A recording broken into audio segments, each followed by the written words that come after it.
आज रक्षाबंधन के पर्व पर सुंदर कथा सुनने को मिलेगी कि जैन दर्शन के अनुसार रक्षाबंधन क्यों मनाया जाता है। मन में प्रश्न आता होगा, क्या एक धागा को किसी के हाथ में बांधने से कोई रक्षा कर लेता है?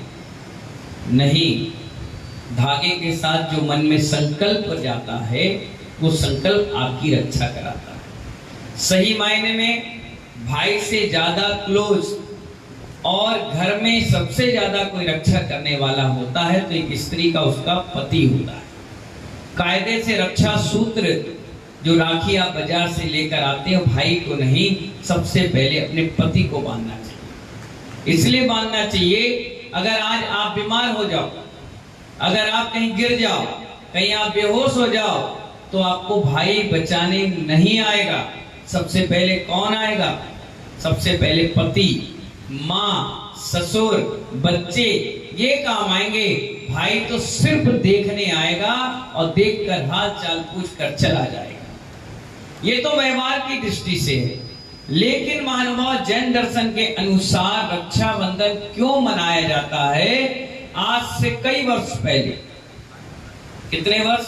कई वर्ष पहले, जब हस्तिनापुर नगरी थी, उज्जैन नगरी थी, वहां के राजा महाराजा हुआ करते थे, उस समय की ये चर्चा है। अकंपनाचार आचार महाराज, आज के समय में 10, 5, 2, 4, 8, 10, 20, 50 साधुओं का संघ होता था। उस समय 1000, 1200, 1500 साधुओं का संघ होता था।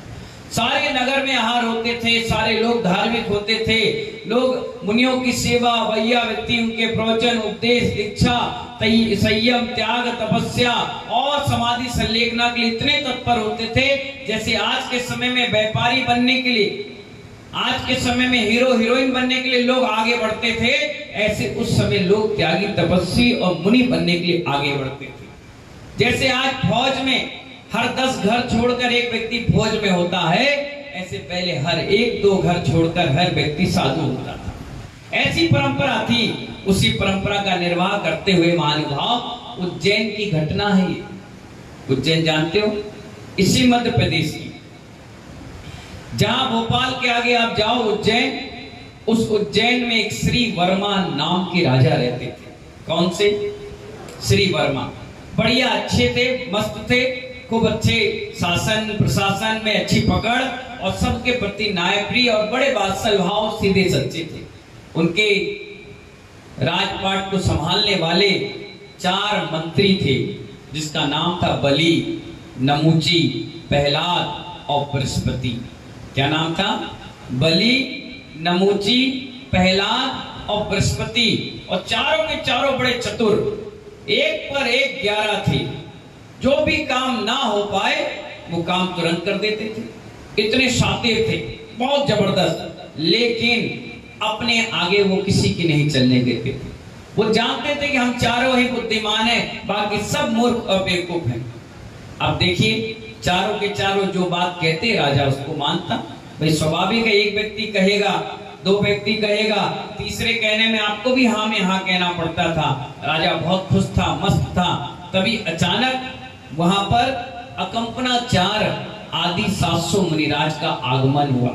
स्वाभाविक है, किसी नगर में आने से पहले कोई भी साधु बाहर, जहां 2-4 किलोमीटर दूर है, वहां आकर के रुक जाता है। फिर समाज के अध्यक्ष मंत्री जाते हैं, सिर पर चढ़ाते हैं, फिर आओ भगत के साथ उनको लेकर आते हैं। यही क्रम वहां भी हुआ। श्री वर्मा राजा को जैसे ही पता चला कि निर्गंत साधु हमारे नगर में 700 मुनिराजों का संग आ रहा है, वो तो खुश हो गया।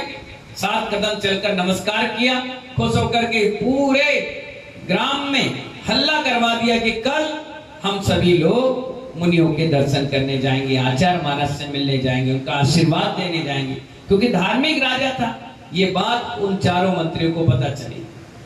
उन्हें कहा लो, फिर आगे नंगे, क्योंकि वो धर्मी तो थे नहीं, चतुर थे, बुद्धिमानी थे, लेकिन धार्मिक नहीं थे।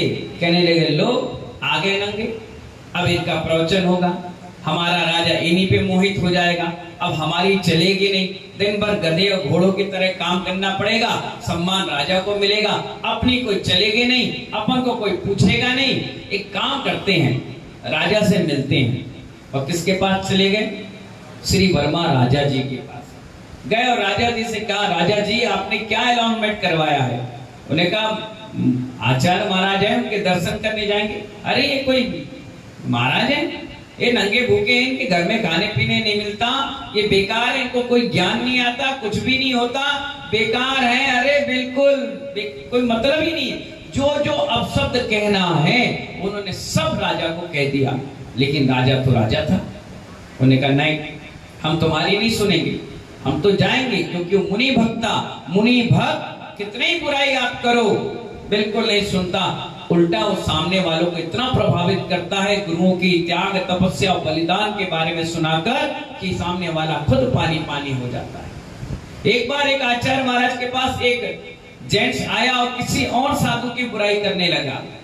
उन आचार्य महाराज ने बोला, इधर आ। उन्हें इतने सारे बाल लिए और खींच लिए उसके। बोले मर गए दम दे रहा, दर्द दे रहा। बोले 4 बाल में तुझे दर्द दे रहा है और जिनकी बुराई कर रहा है उन्होंने पूरा केस रोज कर लिया है, तो किसकी बुराई कर रहा है? एक बार अपनी पेंट उतार के दिखा और 10 मिनट घूम के दिखा।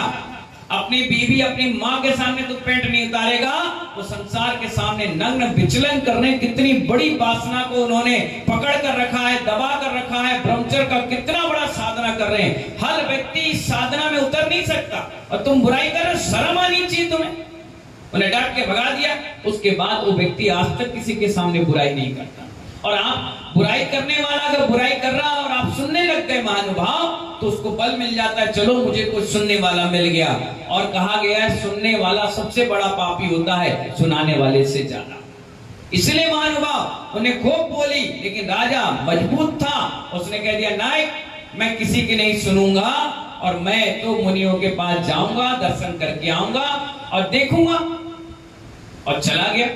और महानुभाव चारों मंत्री अंदर ही अंदर ज्वेलसी की भावना में उड़ते हुए, बताओ अब हमारी इज्जत नहीं होगी। अभी तक हम अंधे में काने राजा थे तो हमें लोग पूछ रहे थे, अब 2 आंखों वाला राजा आ रहा, हमें कौन पूछेगा, हमें कौन बोलेगा। इस भावना से कुड़ते रहे। अपना एक अलग ग्रुप बना करके 10-50 लोगों को अपने पक्ष में रखकर अपनी मान बढ़ाई के चक्कर में अलग बैठ गए। राजा सुबह उठा, अपनी रानी के साथ सीधे कहां चला गया? उसी उद्यान में चला गया जहां अकंपनाचार्य आचार्य महाराज विराजमान थे। अक्सर होता भी है, जब भी कोई आचार्य महाराज किसी नगर में प्रवेश कर रहे हो, सबसे पहले उस नगर की कुंडली वो जान लेते हैं। आप मुझसे भी कहोगे ना कि महाराज जी आप डगरा में चतुर्मास क्यों कर रहे हैं? मैंने कहा मैंने डबरा को देखा, डबरा वालों ने मुझे देखा, इसलिए मैं चतुर्मास किया। ऐसे ही अकंपनाचार्य आचार्य महाराज जिनके साथ 700 मुनिराज थे, उन्होंने शाम के जब भोजन पानी आहार के बाद आते ना, आहार के बाद जैसे सब साधु आए, उन्होंने पूछा, हाँ भाई आहार तुम्हारा कैसा हुआ, तुम्हारा कैसा हुआ, निरंतराय हुआ, कोई दिक्कत परेशानी तो नहीं हुई? सबने कहा कोई दिक्कत परेशानी नहीं हुई महाराज। उन्होंने कहा सुनो भाई, यहाँ का राजा बहुत धार्मिक है, मुनि भक्त है, बहुत अच्छा है, ज्ञानी है, लेकिन सुनो यहाँ के चारों मंत्री बहुत बेकार हैं, हठा धर्मी हैं और धर्म के विरोधी हैं। इसीलिए किसी भी साधु को किसी भी व्यक्ति से बात नहीं करना है। अब स्वाभाविक है, नगर में आओगे और किसी से बोलोगे नहीं, कैसे रहोगे? अगर मैं भी डबरा में आऊं और बैठूं आपके बीच में और किसी से बोलूं नहीं, तो आप क्या कहोगे? क्या कहोगे राम जी लाल जी? यही तो कहोगे महाराज जी कुछ आता जाता नहीं इसलिए बोलते नहीं, सीधे हैं, खाए पिए अपना बैठे आराम से माला फेर रहे हैं। फिर 2 दिन 3 दिन के बाद आना बंद कर दोगे, अरे कुछ मजा ही नहीं आ रहा। ऐसी तो होगा ना। अब ऐसे वहां पर आचार्य महाराज ने क्या कह दिया? क्या कह दिया कि कोई भी व्यक्ति किसी भी व्यक्ति से चर्चा नहीं करेगा।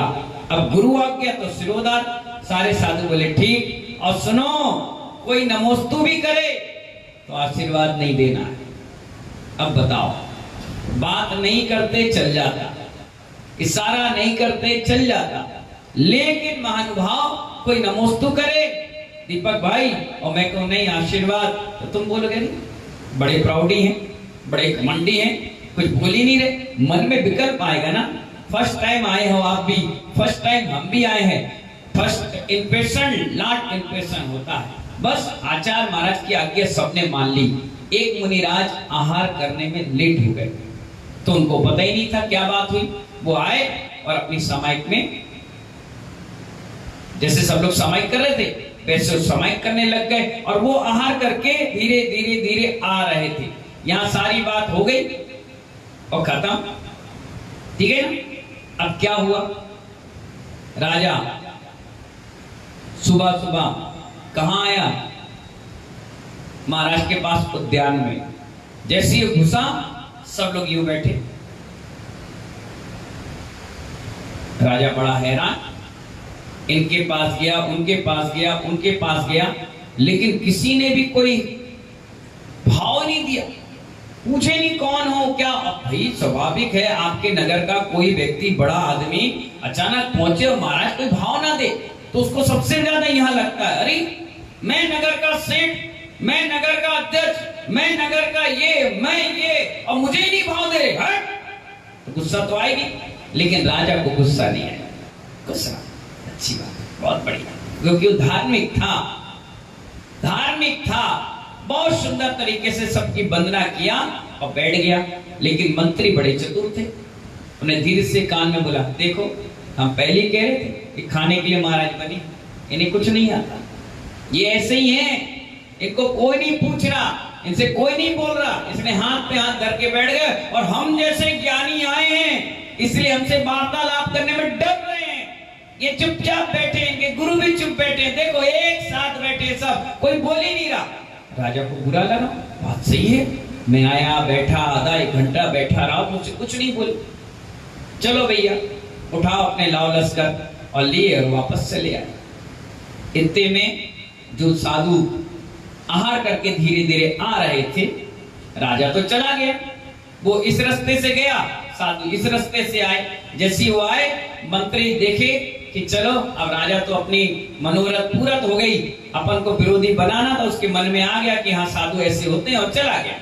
अब क्या हुआ, जो मुनि महाराज आ रहे थे उनका नाम था सुत सागर, संस्कृत व्याकरण में प्रकांड विद्वान थे, उनके जैसा तर्क, उनके जैसा ज्ञान अर्जन उस संघ में कोई था ही नहीं, बहुत पंडित आदमी थे, बहुत बढ़िया। वो वहां से चले आ रहे थे, तो ये चारों मंत्रियों ने देखा, ए आ गया नंगा खा पी के, देखा अकेला घूम रहा है, वाह बड़े ठाठ हैं इसके। जो विरोधी होते हैं ना, उनके मुंह में लगाम नहीं होती, कुछ का कुछ बोलते हैं, वो बाद में पछताते हैं कि हमसे ऐसी कौन सी गलती हो गई, हमसे कौन सा पाप कर्म का उदय आ गया। लेकिन जब पाप कर्म का उदय आता है तो ऐसी जुबान चलती है, कुछ ना कुछ उल्टी सीधी बोलने लगे, बकवास करने लगे, और ऐसे लोगों के धीरे धीरे जो हितैषी होते हैं वो भी धीरे धीरे पलायन कर जाते हैं कि जब ये इनको नहीं छोड़ रहा तो हमें क्या छोड़ेगा, कल के दिन हमारी भी बुराई करेगा, इसलिए साथ छोड़कर लोग चले जाते। तो चारों मंत्री खड़े हो गए, क्या हो गए, खड़े हो गए और देखने लगे, बोले आओ। वो तो सब मौन थे, आंख बंद करके थे, ये आ रहा है खा पी के बढ़िया गोल मटोल, इसी को पकड़ते हैं। और अपनी गुमान निकालने के लिए उन्होंने चारों ने उसको घेर लिया। मुनि महाराज खड़े हो गए, खड़े हो गए, बोले आप लोग कहां से। उनको तो मालूम ही नहीं था कि आचार्य महाराज ने मौन दिलाया है, बोलने के लिए मना किया है। अगर उनको मालूम होता तो वो विवाद होते ही नहीं। वो आकर के खड़े हुए, चारों बोले अच्छा तुम ही हो मुनि महाराज। बोले हाँ। अच्छा हमसे साथ साथ कर लो। तो बोले तुमसे साथ साथ क्या करेंगे। बोले अगर ज्ञानी हो तो हमसे निपटो। इधर राजा भी था, प्रजा भी थी, सब थे। आखिर क्या हुआ, वाद विवाद चालू हुआ। इधर से महाराज ने प्रश्न किए, इधर से उनने प्रश्न किए। संस्कृत के बड़े प्रकांड विद्वान थे। आखिरकार क्या हुआ, चर्चा होती रही और चारों मंत्री परास्त हो गए, बिना हथियार के हार गए। अब जब हार गए, दिगंबर मुनि तो दिगंबर मुनि है, जहां वो बैठ जाए वहीं से उनकी लाइन प्रारंभ हो जाती है। जहां से वो चल दे मार्ग बन जाता है, जो कह दे वो मंत्र बन जाता है। राजा ने देखा, देखो तुम तो 700 से भिड़ने पहुंच गए थे, यहाँ एक से ही नहीं निपट पाए, ये तो अकेले तुम पर भारी 699 आ जाए तो क्या होगा। राजा ने भी कहा अपनी बात। अब शर्म के मारे उनको ऐसा लगा कि मेरा बहुत बड़ा अपमान हो गया, बहुत बड़ा लोगों ने मेरा तिरस्कार कर दिया, मुंह लटकाए बैठे रहे।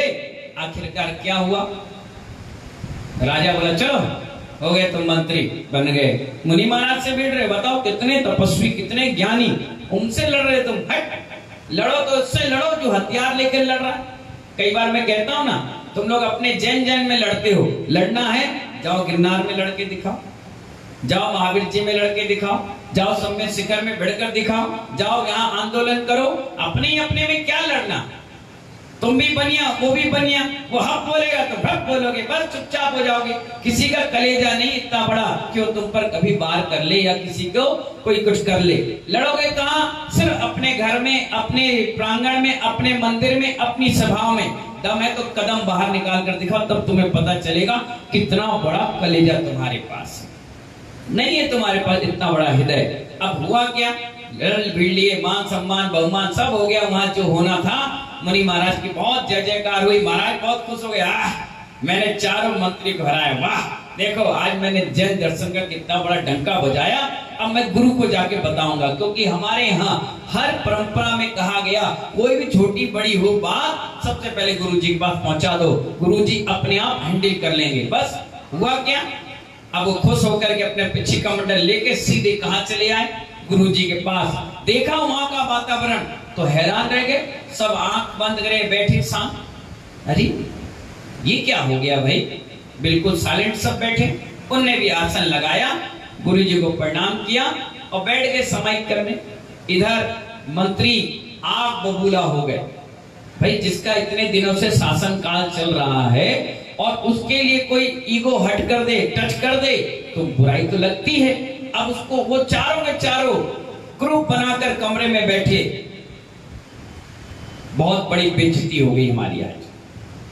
पूरी लोगों ने, पूरे नगर के लोगों ने थू थू करी, एक इसको कह रहा, एक उसको कह रहा, वो उसको कह रहा है। चारों लोगों ने प्लानिंग बनाई, चलो रात के सब सोएंगे, अपन तलवार लेकर चलो और सबको काट काट कर फेंक दो, ना ये शहर में आएंगे, ना हमारी बेइज्जती होगी, ना हमारा मान सम्मान को ठेस पहुंचेगी। चारों ने प्लानिंग बनाई और उधर से निकल आए घुड़सवार के साथ। कहां पर? सीधे उसी उद्यान की ओर। यहां पर मुनिराज पहुंचे, समाहित करी। गुरुजी ने मौन जैसी खोला, अकंपनाचार्य आचार्य महाराज ने उनके पास वो पहुंच गए। गुरुजी आज एक बात बताना है। उन्होंने कहा बताओ भाई क्या बात बता रहे हो? बोले गुरुजी हुआ ये कि मैं आहार करके थोड़ा विलंब से आ रहा था, राजा मंत्री प्रजा सब मैंने देखी, तो हमने पूछा आप कहां से आए हैं? राजा ने कहा मैं श्री बन्ना राजा हूं, ये मेरे मंत्री हैं, ये आपसे साक्षात करना चाहते हैं। तो मैंने उनके साथ वार्तालाप करी और मैंने चंद मिनटों में उनको परास्त कर दिया। वो तो क्या सोच रहे थे, क्या सोच रहे थे विनोद जी? वो ये सोच रहे थे कि मैंने बहुत अच्छा काम किया, गुरुजी मुझे पीछे से और हाथ से आशीर्वाद देंगे, बहुत बढ़िया काम किया। लेकिन जैसे उन्होंने बताया, अकंपनाचार्य ने कहा हे सुसागर, तुमने संघ पर बहुत बड़ा उपसर्ग कर दिया। उन्होंने कहा गुरुजी मैंने तो उनको परास्त किया ना। बोले नहीं, मैंने पूरे संघ को कहा था कि आपको किसी से वार्ता नहीं करना, आशीर्वाद नहीं देना है, बात नहीं करना है, लेकिन तुमने बात करके पूरी बात बिगाड़ दी। बोले गुरुजी अब क्या करें? बोले एक काम करो। कहां पर घटना घटी? बोले सामने उस जगह पर। बोले तुरंत जाओ और वहीं पर आंख बंद करके खड़े हो जाओ जब तक ये उपसर्ग दूर नहीं होता। बोले अच्छा। गुरु आज्ञा थी, तुरंत पिछी कमंडल उठाए और उसी स्थान पर पहुंच गए जिस स्थान पर मंत्री राजा और इनका वार्तालाप चल रही थी। उसी पेड़ के नीचे जाकर खड़े हो गए आंख बंद करके। इधर धीरे धीरे समय शाम हो गया, उधर से घोड़े पर बैठकर वो चारों मंत्री कहां आ रहे थे? उद्यान की ओर उपसर्ग करने के लिए। जैसे उन्होंने देखा किसको?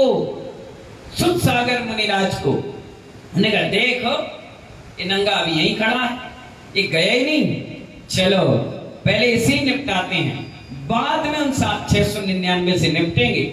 ये मरने के लिए खुद ही आ गया। देखो देखो चारों बात कर रहे हैं, देखो मरने के लिए खुद ही आ गया। अब तो अपन को ज्यादा मेहनत नहीं करना, सबसे पहले इसी को निपटाते हैं। चारों घोड़े से उतरे और उन मुनिराज की परिक्रमा देना चालू कर दी। हथियार निकाल लिए और देखो कर्म का उदय। जैसे हथियार निकाले, लेकिन हिम्मत किसी की नहीं हो पाई कि हथियार चला ले। चारों के चारों हथियार निकाले, कह रहे प्रहलाद पहले तू चल। बोले नहीं। बलि, पहले तू चला। बोले नहीं। नमूची, तू चला। बोले नहीं। बृहस्पति, तू चला। लेकिन बहुत देर हो गई, डिसाइड नहीं कर पाए कि कौन चलाए। चारों ने डिसाइड किया कि चलो एक काम करते हैं, चारों एक साथ चलाते हैं। और जैसी चारों ने तलवार उठाई मुनिराज के कंधे पर मारने के लिए, गले पर चलाने के लिए, वैसे ही वहां का देवता प्रकट हो गया और उसने चारों के चारों मंत्रियों को कीलित कर दिया, स्टेचू बना दिया। ऐसे तलवार रखे रखे रुक गए। रात का समय था, रुक गए। जैसी जैसी धीरे धीरे रात निकलती गई, सूर्य उदय पर आ गया, उतने ही लोग, दूध वाले, साफ सफाई वाले, लोगों की शौच क्रिया जाने वाले, पानी भरने वाले, ये लोग निकलने लगे। उन्हें देखा, अरे ये मंत्री मुनि महाराज पर क्या कर रहे हैं भाई? अब तो अदालत को सबूत की जरूरत ही नहीं, सामने दिख रहा। धीरे धीरे चर्चा राजा के पास पहुंची। राजा ने तुरंत दौड़ लगाई, अरे ये मंत्री पागल ही हुए सही में, मुनि महाराज पर हथियार चला रहे, मुनि महाराज पर। बोलना तो दूर, हम तो मन में भी नहीं सोचते मुनि महाराज के बारे में, और इन्होंने हथियार उठा लिए। दौड़ा भागा आया। जैसे ही वो आया, पूरी सेना, पूरी समाज, पूरे लोग इकट्ठे हो गए और उतने में देवता ने अपना स्टेचू वाला काम खत्म किया। वो देखे, अरे ये क्या हो गया? चिल्लाने लगे, अरे ये क्या हो गया, ये क्या हो गया? राजा ने बोला, बहुत बड़ा अनर्थ किया आपने, मुनि हत्या। ओहो, नहीं, तुम्हें क्षमा नहीं किया जाएगा, तुम्हें इसका कोप का भाजन बनना ही पड़ेगा। बताओ प्रजाजनों, इसके साथ क्या किया जाए? सारे मुनि भक्त थे, कट्टर मुनि भक्त। हम तो ढूंढना पड़ता है डबरा में कौन मुनि भक्त है, लेकिन उस समय रोम रोम में मुनि भक्ति थी। कोई तेरा नहीं, कोई 20 नहीं, कोई मेरा नहीं, कोई तेरा नहीं, कोई फोटो नहीं, कोई सुंदर नहीं। वहां तो सिर्फ पिछी कमंडल और मुनि मुद्रा को देखकर नमस्कार किया जाता था। सारे के सारे लोग बोले, इनका काला मुंह कर दो। एक ने कहा इसका बाल उड़वा दो, एक ने कहा गधे पे बैठाओ, एक कह रहा है चप्पल जूते की माला पहनाओ। राजा ने कहा जो जो कह रहा है वो सब करे इनके साथ, और मार पीट कर उनका बहुत बड़ा अपमान करके वहां से भगा दिया गया। चारों मंत्री अपमान का विष पी करके जल रहे थे, आग बबूला हो रहे थे कि बताओ कि राजा हमसे, हमारे साथ क्या अनर्थ कर दिया, और भगा दिए। और राजा ने बड़े सम्मान के साथ अकंपनाचार्य महाराज को उज्जैन नगरी में प्रवेश कराया, वाचना कराई, प्रवचन हुआ, बहुत बड़ा उत्सव मनाया गया। बात आई और गई, खत्म हो गई। कुछ दिनों के बाद वो चारों के चारों मंत्री धीरे धीरे धीरे धीरे धीरे हस्तिनापुर नगरी की ओर पहुंचे, जहां के राजा थे राजा पद्म। क्या राजा का नाम था? और विष्णु कुमार मुनिराज के वो भाई थे। विष्णु कुमार मुनिराज ने अपना राजा पद उनको सौंप दिया था कि आप संभालो, हम मुनि दीक्षा लेने जा रहे हैं। तो राजा पद्म वहां आराम से बैठकर राज करते थे। बहुत अच्छे थे, धार्मिक थे और मुनि भक्त थे। ये चारों के चार राजा, चारों के चारों मंत्री उस राजा के पास पहुंचे, उसकी पूरी कुंडली जानी कि राजा की कमजोरी क्या है, क्योंकि कोई भी किसी पर वार अगर करता है तो सबसे पहले उसकी कमजोरी देखता है, उसकी कमजोरी है क्या। और कमजोरी नहीं है तो उलूल छुलूल बातें करेगा, कमजोरी पहले पकड़ेगा। तो राजा पद्म की एक कमजोरी थी कि उनके राज्य पर एक आक्रमणी हमेशा आक्रमण करता था और उनके गांव को, उनके किले को, उनके राज्य को तहस नहस करता था, परेशान करता था। तो ये चारों के चारों मंत्री राजा पद्म के पास पहुंचे और कहने लगे, राजा जी, अगर हम इस व्यक्ति को पकड़ के आपके पास ले आए तो आप हमें क्या इनाम देंगे? बोले, मैं तुम्हें अपने राज्य में मंत्री का दर्जा दे दूंगा। बोले, वाह। अब जो व्यक्ति बेरोजगार है, किसी कंपनी से उसको हटा दिया गया, दूसरी कंपनी तुरंत ले ले, तो अच्छी होशियार तो थे, ज्ञानी थे, बहुत अच्छे थे, चतुर विद्या थी उनके अंदर, बहुत हर चीज में माहिर थे। तो बस राजा ने कहा, ठीक है, उसको पकड़ के ले आओ और तुम्हें हम जो बोलोगे वो कर देंगे। ठीक है। अब चारों के चारों गए और अपनी विद्या से, अपने अपने उत्साह के साथ गए और उस राजा को बंदी बनाकर राजा पद्म के सामने ले आए। राजा पद्म खुश हो गया। बोले, बताओ क्या चाहिए तुम्हें, क्या चाहिए बताओ। मैं आज बहुत खुश हूं कि तुमने आज मेरी वर्षों की पीड़ा दूर कर दी। उन्होंने कहा जो भी वचन है हम समय आने पर ले लेंगे। बस इतनी गलती उनसे हो गई कि उन्होंने वचन सुना नहीं और तुरंत महाराजा ने बोला ठीक है वचन दिया। पहले के समय में वाणी की बड़ी कीमत होती थी, एक बार कह दिया तो कह दिया, वो पत्थर की लकीर, प्राण जाए लेकिन वचन ना जाए, ऐसा कहावत। और राजा के वचन, बात खराब हो जाती। राजा ने वचन दे दिया और कहा कि एक काम करो, यहीं पर मंत्री पद पे रहो और इस राज की बागडोर संभालो। काम चलता रहा, होता रहा, कोई दिक्कत नहीं। जैसे श्री वर्मा के राजपाट में काम चलता रहा, ऐसे इन्होंने अपने डमरू बजाया और अपनी लाव लेखा बना करके काम प्रारंभ कर दिया। अचानक अकंपनाचार्य महाराज एमपी से यूपी की ओर बढ़ गए, हस्तिनापुर नगरी की ओर बढ़े। जैसी पहुंचे इनके पास फिर खबर पहुंच गई, आ गए कोई दिगंबर साधु। उन्होंने कहा लो, वहां से भी मारपीट करके भगे, अब यहां भी उदम मचाने आ गए। ये महाराज लोग बड़े खतरनाक हैं, पीछे नहीं छोड़ते। उन्हें कौन से हैं? बोले वही अकंपनाचार्य 700 मुनिराज। ये मरे, फिर ये यहाँ राजा को कान भरेंगे और हमें परेशान करेंगे। अब एक काम करो, अपन लोग वचन लेने का समय आ गया, अब इनको मजा सकाएंगे। उस समय हम राजा नहीं थे ना, इसलिए हमारा मुंह काला किया गया, हमारे हाथ में शासन प्रशासन की डोर नहीं थी, इसलिए हमें भगा दिया। अब हम खुद राजा बन जाएंगे, फिर हम इनको बताएंगे कि हम मंत्री हैं कि तुम मुनि हो। अब बताते हैं। इस भावना से, ईर्ष्या की भावना से वो गए राजा पद्म के पास और कहा राजा जी आप हमें वचन देने के बोले थे, अब वचन दो। बोले बताओ क्या चाहिए। अब राजा को क्या मालूम था, राजा के कान तक बात पहुंची नहीं। और राजा को उन्होंने कहा कि एक काम करो, 7 दिन के लिए हमें राजपाट दे दो हस्तिनापुर का। बोले बस? बोले हाँ, 7 दिन के लिए आप घूमने जाओ और हमें दे दो, 8वें दिन आप ले लेना। ठीक है, उन्होंने कहा ठीक है, दिया। 7 ही दिन की तो बात है। उन्होंने अपने बोरिया बिस्तर बांधा और बोले कि अपन यात्रा के लिए चलते हैं, जब तक 7 दिन तुम राजपाट को संभालो। पब्लिक को भी अल्लाह हो गया। जैसी वो निकले, इन्होंने उपसर्ग की प्लानिंग बना ली। नरभेद यज्ञ। कौन सा? नरभेद, जिसमें जिंदा यज्ञ में जिंदा जिंदा इंसानों को जलाया जाता है। और इंसानों में भी किसको जलाएंगे? वो दिगंबर मुनियों को। इतने सारे इंसान एक साथ तो मिलेंगे नहीं और कोई पकड़ में आएगा नहीं। प्रजा का उनको हानि करनी नहीं थी, क्योंकि इस प्रजा के बीच में रहना था। उन्होंने कहा ये मिल गए बढ़िया। उन्होंने क्या किया, सबसे पहले तो जहां मुनिराज रुके थे उद्यान में, उसके चारों ओर एक गड्ढा बनाया कि भाग ना जाए। गड्ढा बना ली, नाली बना ली, और पूरे नगर का जो कचरा था, सड़ा सड़ाया बदबूदार, जैसे गाय भैंस कुत्ता बिल्ली सूकर, ये सब जो थे, इन सब के मरे हुए पिंडों को डाल दिया, बदबू, और आग लगा दी। आग लगा दी, जलने लगा खूब जबरदस्त। 7 दिन की सत्ता थी, और सत्ता की भूख जब जिसको सताती है महानुभाव, तो मुनियों को, भगवान को, किसी को नहीं देखता, उसकी भी अनादर कर देता।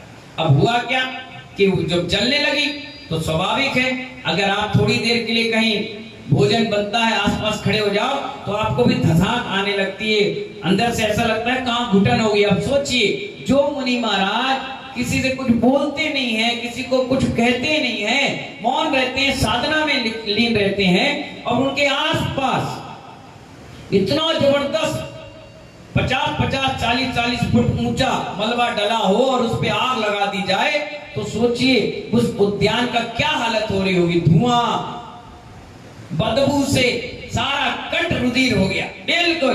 फिर भी आचार्य अकंपनाचार्य ने सभी साधुओं को बुलाया।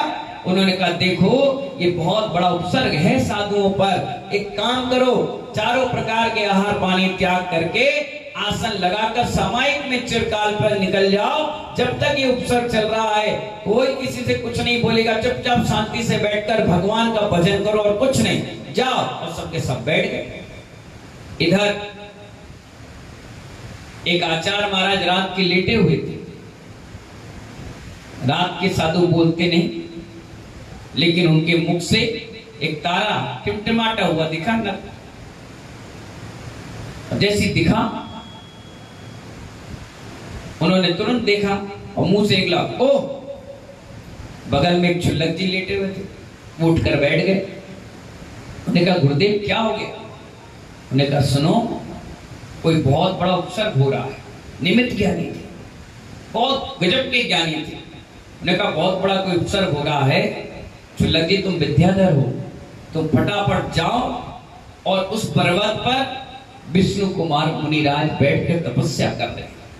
उनको 4 रिद्धिधारी मुनिराज हैं, उनको रिद्धि है और उन्हें पता नहीं है। तुम जाओ, जितनी जल्दी हो उनको जाकर खबर करो और कहना हस्तिनापुर में 700 मुनिराज पर उपसर्ग हो रहा है, जल्द से जल्द जाकर उसका निराकरण करें। और वही कर सकते हैं और कोई नहीं। छुल्लक जी बोले, अच्छा ठीक है, मैं जाता हूँ। विद्याधर थे, तुरंत वो उड़े और सीधे पहुंच गए पर्वत पर। और वहां पर पहुंचने, धरणीधर पर्वत था। क्या नाम था पर्वत का? धरणी पर्वत था, धरणीधर पर्वत। उस पर वो मुनिराज साधना कर रहे थे। वो छुल्लक जी उनके पास पहुंचे और कहने लगे जोर जोर से, हे विष्णु कुमार मुनिराज, देखो धर्म पर कितना बड़ा संकट आ गया है और आप यहाँ मौन हाथ पे हाथ रखकर बैठे हैं। अगर आप आगे नहीं जाएंगे तो 700 मुनिराजों की कल लाश मिलेगी जलती और कुछ नहीं मिलेगा। कितना घनघोर उपसर्ग हो रहा है। राजा अन्याय हो गया, प्रजा अन्याय हो गई, पता नहीं क्या हो गया, कौन सा उपसर्ग आ गया। घरों में चूल्हे नहीं जले, माँ रो रही, बच्चे रो रहे, बिलक रहे, लेकिन किसी की हिम्मत नहीं है उपसर्ग दूर करने की। चलो उठो, खड़े हो, कब तक ध्यान करोगे? इतना जब जोर जोर से चिल्लाए तब विष्णु कुमार मुनिराज ने आंख खोली, देखा एक छुल्लक खड़े। उन्होंने कहा, कौन हो आप? मैं छुल्लक उसदंत। क्या नाम था उनका? छुल्लक उसदंत। अच्छा, कहां से आए हो? उन आचार्य महाराज ने मुझे भेजा है। और सारी बात उन्होंने बताई। विष्णु कुमार मुनिराज खड़े हो गए, बोले, ओहो, हे भगवान, ये तो बहुत बड़ा अनर्थ हो गया। दिगंबर साधुओं पर उपसर्ग, हे भगवान, कैसे करूं, क्या करूं, बताओ। उन्होंने कहा, चाहे जैसे बने आप वहां पहुंचे, अपनी युक्ति से, साम से, दंड से, वेद से, जैसा बने आप इस उपसर्ग को दूर कर दीजिए, नहीं तो दिगंबर संतों का नामो निशान इस धरती से मिट जाएगा। कभी कोई साधु पर उपसर्ग करेगा तो हंसेगा, जब वो नहीं बचे तो तुम क्या बचोगे? आने वाली पीढ़ियां जिंदगी भर बद्दुआएं देंगी कि हम कुछ नहीं कर पाए। क्या करूं? बोले, आप 4 रिद्धिधारी हैं, हाथ ऐसे करिए। उन्होंने कहा, अच्छा। जैसे उन्होंने हाथ ऐसा किया, सुमेरु पर्वत को छूकर आ गया। अरे, पैर ऊपर किया तो ऊंचाई तक पहुंच गया, शरीर बड़ा किया, शरीर बड़ा हो गया। बोले, अरे ये मुझे कब हो गया? बोले, जब से आप तपस्या कर रहे हो, इस तपस्या के बल पर आपको ये रिद्धि हो गई है कि आपका शरीर बड़ा और छोटा हो सकता है। बोले, अरे बस ठीक है। उन्होंने कहा, ठीक है, अब कैसे वहां पहुंचे? तो बोले, हम गाड़ी से चल नहीं सकते, विमान में बैठ नहीं सकते, किसी चीज का लेप लगा के उड़ नहीं सकते, अब क्या करें? उन्होंने कहा, अगर मुनियों के लिए भी ये पिछी कमंडल छोड़ना पड़े तो मैं आज छोड़ देता हूं। और पिछी कमंडल छोड़ा, एक 52 अंगुल का ब्राह्मण का भेष बनाकर उस हस्तिनापुर नगर में प्रवेश कर दिया। इधर यज्ञ की तैयारियां चल रही थी, आग लग चुकी थी और दिन प्रतिदिन उपसर्ग बढ़ता चला जा रहा था। चारों मंत्रियों ने यज्ञ की तैयारी करी और एक एक साधु को डालने का प्रयास प्रारंभ कर दिया था। जैसे ही यज्ञ की तैयारी हो गई, कहा जाता है हिंदू परंपरा में, अगर कोई यज्ञ कर रहे हो और उसमें सबसे छोटा विधान करने वाला विधानाचार छोटे हाइट का अगर आ जाए तो बहुत शुभ माना जाता है। और विष्णु कुमार मुनिराज किसकी रोल में आ गए थे? चोटी बनाई थी, गेरुआ रंग पहना था, तिलक लगाया था 52 अंगुल का। जैसे ही वो वहां प्रांगण में प्रवेश करे, चारों मंत्रियों ने देखा, देखो हमारा यज्ञ प्रारंभ नहीं हुआ और शुभ संकेत आ रहा है। एक 52 अंगुल का ब्राह्मण आया है, जल्दी से जल्दी इसको हायर करो, इसको दक्षिणा दो और इसको कहो कि इस यज्ञ जब तक चलेगा इसको बैठना है, क्योंकि हम अपने मनोरथ में सिद्ध होने वाले हैं, इसलिए शुभ संकेत मिल रहा है।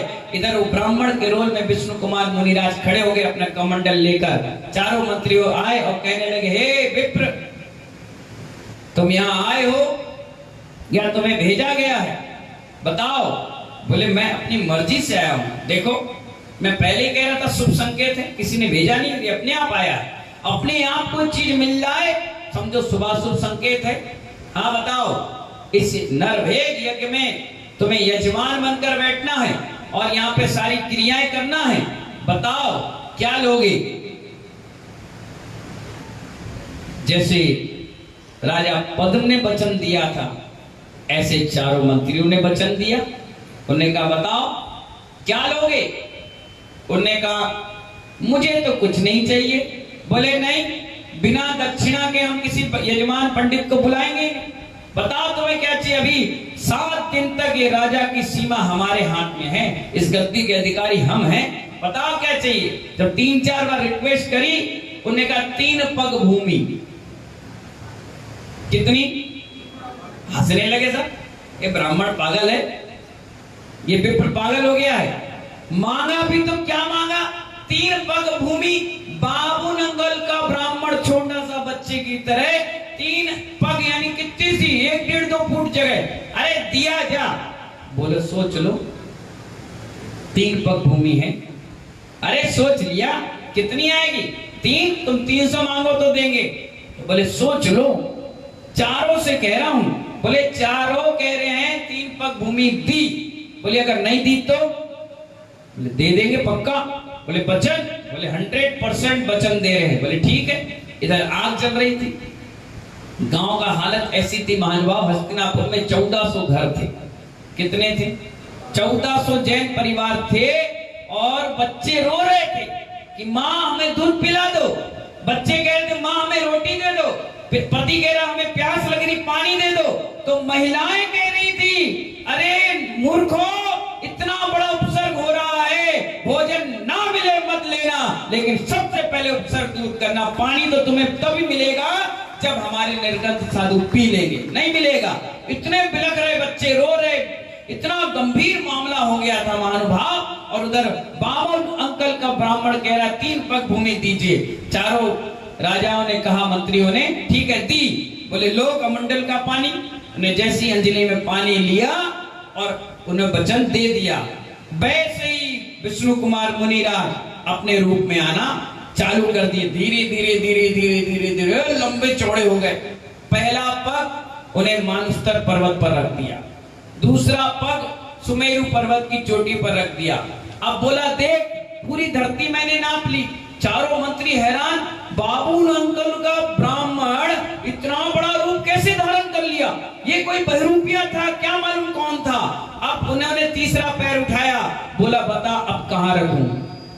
एक कोना ये नाप लिया, एक कोना ये नाप लिया। अब कौन सा बचा है कोना जिसको मैं नापूं? बोल, तेरी छाती पे रखूं? चारों मंत्री घबरा गए, पानी पानी हो गए। बोले, अपन तो फंस गए पूरी तरह वचन देकर, और नहीं वचन देंगे तो राजा की उल्लंघना होगी। अब क्या करें? अब क्या करें बताओ? आखिरकार उन्हें जैसी छाती पर पैर रखा, वैसी चारों मंत्री बिलबिलाने लगे, चींटी की तरह भागने लगे। क्षमा क्षमा क्षमा क्षमा करो, क्षमा करो, हमें बचा लो, बचा लो। बोले, बचाएंगे तब जब तू ये उपसर्ग दूर करेगा। कर रहा है कि नहीं कर? बोल। तो चारों मंत्री बोले, ठीक है, ये सारे उपसर्ग को हम दूर करते हैं। 7 दिन तक कंटिन्यू अग्नि जलती रही, धुआं होता रहा, लेकिन निर्गंत साधु उफ भी नहीं बोल पाए, चुपचाप साधना में लगे रहे। धुआं रहा, अग्नि रही, कितने व्याकुल परिणाम बने होंगे, लेकिन उन्होंने अपनी क्षमता को नहीं छोड़ा और जलते रहे, सब कुछ होता रहा। आखिरकार जैसे ही उन्होंने कहा ये उपसर्ग दूर हुआ, विष्णु कुमार मुनि अपने रूप में आए। सारे नगर में उत्साह का माहौल हो गया, सभी लोगों ने पूजा करी, पाठ करी, भगवान श्रेयांसनाथ को मोक्ष हो गया। और उसके बाद पूरे हस्तिनापुर नगर में महानुभाव घर घर में चौका लगा कि धन्य ऐसे उपसर्ग विजेता निर्गंत साधु जिन्होंने इतने बड़े उपसर्ग को जीत लिया। 7 दिन तक 24 घंटे जो उपसर्ग चला, उनसे उनका गला रुध गया था, धुआं भर चुका था, खाने पीने की कोई व्यवस्था ऐसी थी नहीं। फिर भी महानुभाव 700 मुनिराजों के लिए डबरा वालों 1400 चौके लगे। और जब 1400 चौके लगे तो लोगों को मालूम भी था कि अगर हम कोई टाइट भोजन देंगे तो ये ले नहीं पाएंगे। 7 दिन तक निर्जला उपवास था, धुआं भर चुका था, गर्मी का माहौल था। अब क्या करें? तो उन्होंने सभी लोगों ने सेवैया की खीर बनाई और सबसे पहले आहार में मीठी मीठी सेवैया की खीर दी। मुनिराजों ने लिया और देखिए उस समय के श्रावक के दिल और भावनाएं। 700 चौकों में मुनिराज तो चले गए और 7 से चौके खाली रह गए। लड़े नहीं, झगड़े नहीं, गालियां नहीं दी, खींचातानी नहीं हुई, मान सम्मान वाली कोई बात ही नहीं थी। उन्होंने उस चौके में आहार देने गए जिस चौके में मुनिराज के आहार हो रहे थे। और जब आहार हो गए तो उस चौके वालों को कहा जिसके घर पे आहार हो रहा था कि धन्य है आपका भाग कि 7 दिन के उपसर्ग के बाद मुनिराज का आहार हुआ। अब आप अपने घर में भोजन नहीं करेंगे, मेरा चौका खाली गया है उसमें भोजन करेंगे। और लोगों ने उनकी बात भी मानी। महानुभाव जिसका चौके में आहार हो गया था उसके परिवार के लोग दूसरे खाली चौके में गए और भोजन करके आए। जब दोपहर के सब लोग बैठे तो विष्णु कुमार के रूप में जो ब्राह्मण थे, जो ब्राह्मण का रूप लेकर के आए थे, वो बैठे।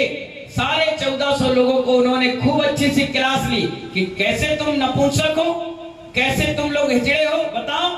इतना बड़ा उपसर्ग हो रहा था और तुमने कुछ नहीं किया। मैं इतनी दूर से आने के बाद साधुओं की रक्षा कर रहा था। आज से तुम संकल्प सूत्र लीजिए, एक संकल्प बना लीजिए कि आज के बाद इस नगरी में कभी भी कोई दिगंबर साधु के ऊपर उपसर्ग करे तो अपने प्राण देना पड़े तो दे देना, लेकिन तुम्हें ये संकल्प लेना पड़ेगा। और सभी को दोपहर के प्रवचन देने के बाद उन्होंने सबको जनेऊ पहनाया, रक्षा सूत्र बांधा और कहा कि आज से संकल्प सूत्र आपके लिए हो गया। और वो संकल्प सूत्र महानुभाव रक्षा बंधन के रूप में परिवर्तन हो गया। धन्य हो अकंपनाचार्य महाराज, धन्य है विष्णु कुमार मुनिराज, धन्य है वो सुख सागर जी महाराज और धन्य है उनके साथ 700 मुनिराज जिन्होंने इतना बड़ा संकट सहन करने के बाद भी महानुभाव अपने मन और समता को विचलित होने नहीं दिया। जैन दर्शन का कितना बड़ा डंका बजा। पद्म राजा वापस आए, उन मंत्रियों को सजा दी, भगा दिया और वापस राजपाट किया क्योंकि विष्णु कुमार मुनिराज के ही भाई थे। और महानुभाव तब से ये रक्षा बंधन प्रारंभ हो गया। अब धीरे धीरे रक्षा बंधन जनेऊ से हटकर, हाथ में कलावा से हटकर महानुभाव राखी के रूप में आ गया। और लोगों ने, एक भाई ने, एक बहन ने भाई को बांध लिया और कहा कि हे भाई तू मेरी रक्षा करना। जबकि महानुभाव रक्षा हाथ पैर से नहीं होती, धार्मिक वातावरण से होती है, धार्मिकता से होती है। आप अभी भी, हम लोग भी अपने गुरु का पाद प्रक्षालन करते हैं, गुरु को सिर पर चढ़ाते हैं, गुरु से आशीर्वाद लेते हैं, कहते हैं गुरुदेव हमारी रक्षा आप करना और हो सके तो हमसे बल पड़ेगा तो हम आपकी भी रक्षा करेंगे। गुरुजी कहते हैं क्यों? क्योंकि गुरुजी हमसे हमेशा कहते हैं हम तुम्हारी रक्षा करें, तुम हमारी रक्षा करना। मैंने कहा गुरुदेव आप ही करना हमारी। बोले नहीं, जब मेरा अंत समय हो और कहीं मैं विचलित होने लग जाऊं धर्म से तो आके नमोकार मत सुनाकर मुझे अपने धर्म की ओर अग्रसर कर देना, बीत रात धर्म की ओर आगे बढ़ा देना। यही तो रक्षा का धर्म है महानुभाव। पैसा देना और लेना, मिठाई खाना, नए कपड़े पहनना, ये रक्षा बंधन नहीं है, ये तो स्वार्थ का बंधन है। रक्षा बंधन तो धर्म की रक्षा का है, रक्षा बंधन तो मुनियों की रक्षा का है। इसलिए सबसे बड़ा बंधन तो ये है महानुभाव आपके लिए कि आपके मुख से कभी जीवन में मुनि निंदा नहीं निकलना चाहिए, कभी सुनना नहीं चाहिए। क्योंकि दिगंबर मुनि वैसे ही जुगनुओं की तरह आपको मिल रहे हैं। आज मिल गए, कल चले गए, कल मिल गए, परसों चले गए, पता नहीं 20 साल के बाद मिला मौका, अब पता नहीं 20-25 साल बाद मिले ना मिले, आप हो या ना हो, हम हो या ना हो। इसलिए आज रक्षाबंधन के दिन संकल्प लेना चाहिए कि महानुभाव कि कभी जीवन में भगवान की, गुरुओं की और जिनवाणी की मुख से बुराई ना निकले, कान से बुराई ना सुने, ना आंखों से बुराई दिखे। इस प्रकार से रक्षाबंधन मनाना चाहिए और आज के दिन संकल्प भी लेना चाहिए, जिससे आपकी बुराई भलाई हुई है, किसी से लड़ाई झगड़ा हुआ है, किसी से बोलचाल नहीं है, तो कम से कम फोन उठाकर एक बार ये कहना चाहिए, उत्तम क्षमा, हैप्पी रक्षाबंधन वात्सल पर। इतना तो आपको बोलना चाहिए। अगर आपने इतना भी बोल दिया तो बैर की गांठ खुल जाएगी, क्योंकि हमारे यहाँ अनंतानुबंधी कसाई होती है। 6 महीने तक अगर आपने किसी से बोलचाल बंद कर रखी है तो अनंतानुबंधी कसाई बंद गई। अब मरने के बाद सांप और नेवला बनना पड़ेगा और जिंदगी भर लड़ना पड़ेगा। इसीलिए आपसे कह रहा हूं, अगर बोलचाल बंद है तुरंत फोन लगाना। और इस रक्षाबंधन की सबसे अच्छी गिफ्ट है कि कहना, उत्तम क्षमा। आप छोटे नहीं होंगे। क्षमा बोलने वाला और क्षमा देने वाला दोनों महान हो जाते हैं। इसलिए सबसे पहले, चाहे आप कैसी भी परिस्थिति बने, आपको मोबाइल से या घर जाकर कहना चाहिए, भैया उत्तम क्षमा, आप भी क्षमा करें और हम भी क्षमा करें, और चुपचाप अपने रास्ते निकल जाना चाहिए। इससे महानुभाव हमारे बैर की गांठ खुलती है। रक्षाबंधन की गांठ बनने से अच्छा है बैर की गांठ खोलें। यही रक्षाबंधन का सबसे अच्छा पर्व है, मुनियों का त्योहार है। आज हमारा 14 के कारण उपवास है। हालांकि रक्षाबंधन 2 तिथि होने के कारण, भद्रा तिथि होने के कारण आप सभी लोग रक्षा सूत्र नहीं बांध पा रहे, नहीं बोल पा रहे। अपन कल सुबह जब आहार के लिए उठेंगे तब इस कार्यक्रम को पूर्ण रूप से संपन्न कराएंगे। कल 700 मुनिराज का अर्घ चढ़ेगा। क्या चढ़ेगा? 700 मुनिराज का अर्घ चढ़ेगा। बहुत सुंदर उनकी पूजा होगी और पूजा के बाद आपका पूजन शिविर और आशीर्वाद, और फिर मुनि महाराज अपने पारना को निकलेंगे। फिर आप अपने अपने घर पे चौका लगाकर देखना, अपने भाग को अजमाना कि ना जाने कहां पर ये अकंपनाचार्य विष्णु कुमार सुध सागर 700 मुनिराज के रूप में साधु आपके घर पर आहार करते हैं। बहुत लालायित रहते हैं लोग। हम लोग करहल, इटावा, भिंड, भोपाल जैसे नगर में थे तो सुबह सुबह 6 बजे से लोग अपने घरों से जल, आरती और थाल लेकर पहुंचते थे कि धन्य